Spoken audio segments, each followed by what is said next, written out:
Donc, Aude Vincent, vous êtes autrice de Cartographie de nos bleus, un roman sensible qui met des mots et des visages sur la violence conjugale à travers une grande variété de situations.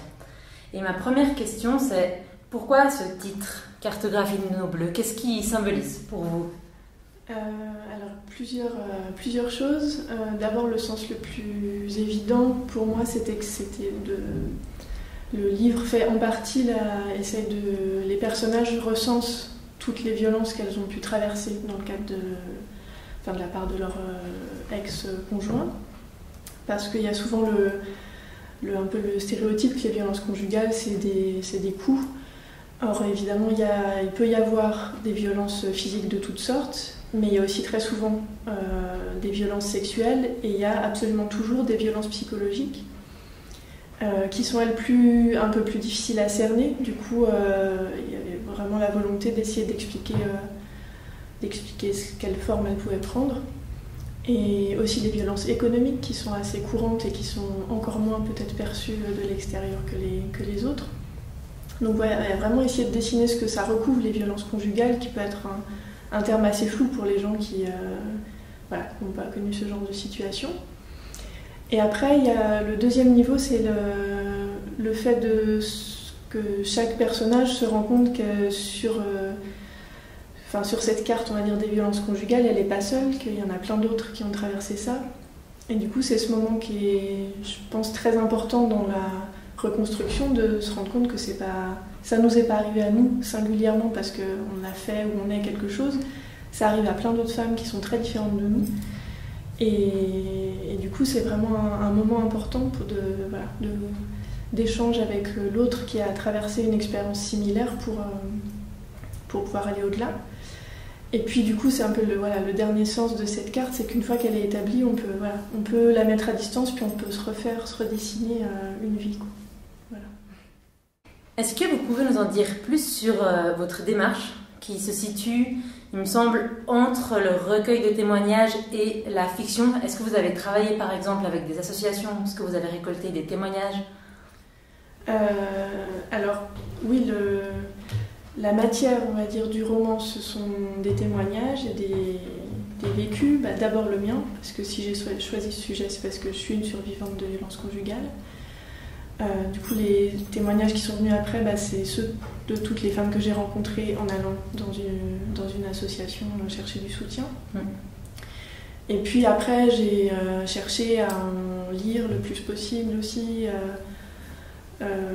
notamment grâce à pas seulement, mais les associations féministes anglo-saxonnes, c'est un sujet qu'elles ont traité plus tôt que sur le continent, on va dire, et du coup il y a beaucoup de livres des années 80-90 qui recensent beaucoup de ces témoignages.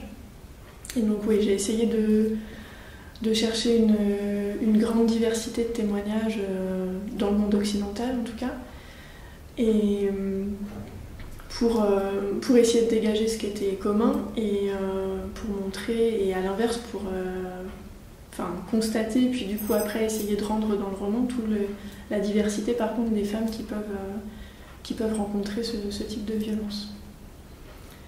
Et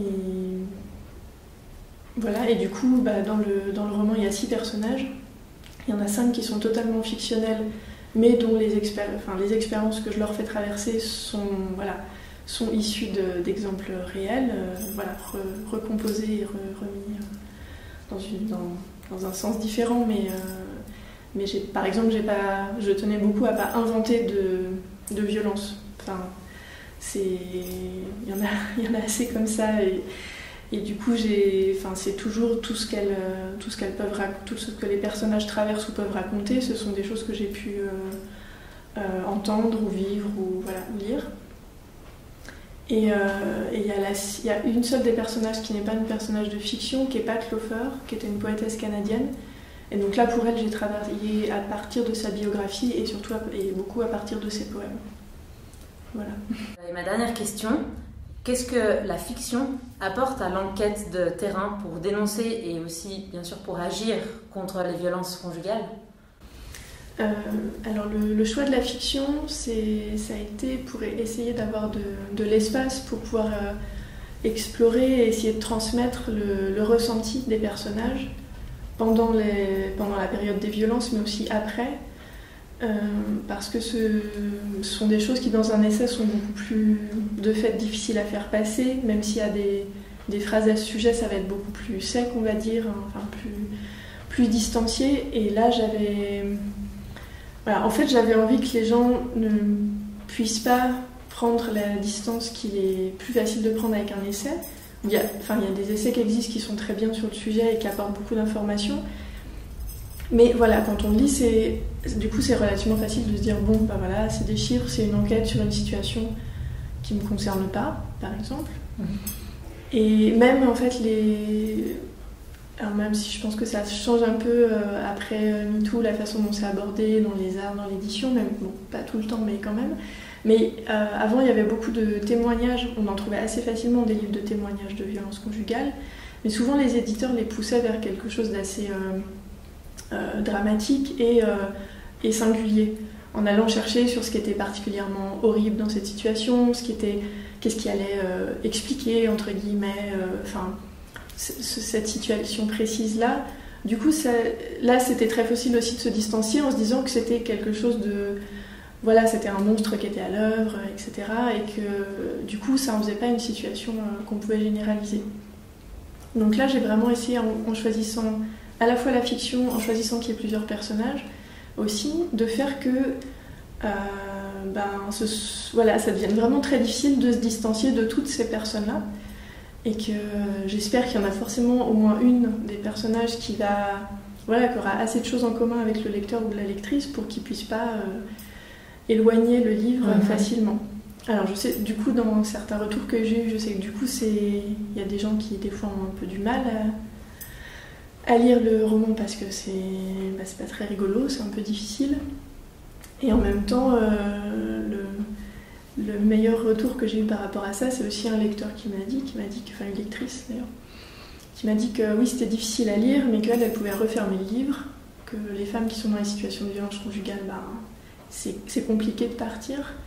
On ne peut pas juste décider en une seconde que c'est fini. Et voilà, c'est un peu volontairement que j'ai voulu aussi faire passer les lecteurs et lectrices par cette expérience. Ça reste juste 220 pages, c'est pas non plus très long, mais pour qu'il y ait un déclic sur ce que ça signifie de traverser ces situations. Voilà. Merci beaucoup.